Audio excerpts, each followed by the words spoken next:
Pernah gak sih lo penasaran santet itu sebetulnya ada apa enggak? Ternyata setelah gue baca-baca dan tanya-tanya, jawaban pendeknya adalah iya. Di banyak budaya Indonesia santet dipercaya benar-benar ada. Mau gue jelasin sedikit nggak? So, santet ini secara umum dipercaya sebagai ilmu hitam atau praktek supranatural buat ngirimin gangguan kayak penyakit, sial, bahkan kematian ke orang-orang dari jarak jauh. Nah, biasanya pengirim ini menggunakan media perantara kayak benda-benda pribadi gitu. Dari mulai foto, rambut, pakaian, bisa juga media ritual kayak boneka, kemenyan, tanah kuburan. Bahkan ternyata santet itu bisa lewat makanan, bisa lewat angin, bisa lewat barang kiriman.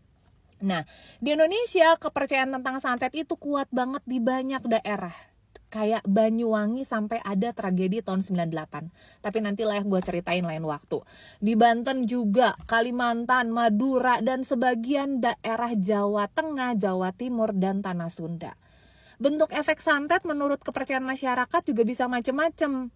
Kiriman penyakit aneh misalnya yang medis gak bisa jelasin, muntah darah lah, badan biru-biru, sakit berkepanjangan tanpa sebab, bahkan ada benda asing keluar dari tubuh. Dari mulai paku, kawat, rambut, serpihan kaca, belatung. Nah, dalam berbagai kisah tuh banyak banget ternyata. Bisa juga gangguan psikis, ketakutan berlebihan, halusinasi, mimpi buruk ekstrim.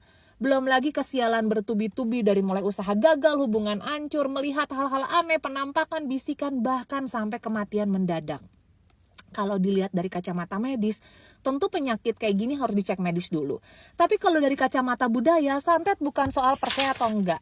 Lebih ke bagaimana energi niat buruk untuk bisa mengganggu secara fisik dan mental korban. Makanya banyak orang-orang tua dulu dan di desa-desa tuh masih suka pakai jimat, bacaan khusus, ada doa-doa atau pakai pelindung diri. Jadi bukan mereka paranoid tapi karena buat jaga-jaga. Nah, dan setelah gue searching ternyata jenis santet di Indonesia yang terkenal itu banyak banget. Dari mulai santet sewodino, santet tumbal usaha, santet lewat boneka jelmaan, santet teluh, santet tenung, santet segoro pitu, santet racun sangga, banyak banget. Serem pokoknya. Intinya santet itu nyata dalam kepercayaan budaya dan pengalaman banyak orang. Meskipun secara sains belum ada bukti yang kuat buat ngebuktiin santet ini. Tapi pengalaman nyata korban, keluarga, dan saksi bikin banyak orang yakin kalau ada yang lebih dari sekedar penyakit biasa. Nah, kalau lo percaya nggak? Atau bahkan lo pernah nyantet orang? Atau pernah jadi korban? Tulis di kolom komentar ya, cerita-cerita sama gue.